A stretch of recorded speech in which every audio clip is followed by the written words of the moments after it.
welcome to Season 3 of InterpreTIPS, where you get to ask the questions you've always wanted to ask about interpreting, but were perhaps afraid to ask. I'm Marjory Bancroft, Director of Cross-Cultural Communications and founder of the Community Interpreter Program. Today's question is another question about interpreting and vicarious trauma. This one actually comes to us from an interpreter services coordinator in a university medical center in South Carolina. Here's the question. In trying to speak about vicarious trauma in our staff meetings, I have hit a brick wall. Not many interpreters want to admit that they may have experienced it. Are there any articles that we can read on ways to cope with vicarious trauma?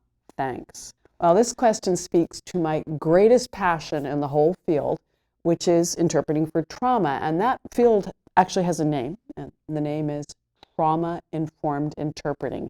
I am probably the person in the entire United States most obsessed with trauma-informed interpreting.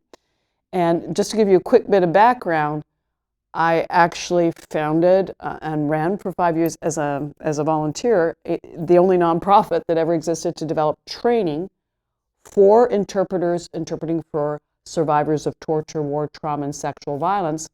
And then on the other hand, I also was the lead developer of a 4-day, the only national 4-day program for victim services interpreting, which also focused on interpreting for trauma.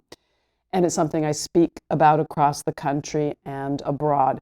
So here's what I recommend.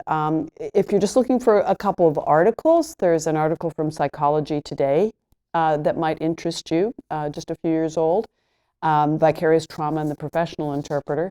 Here's another article that I wrote myself. It was published in 2016, rather, in the trade magazine, the monthly magazine of the American Translators Association, the Chronicle.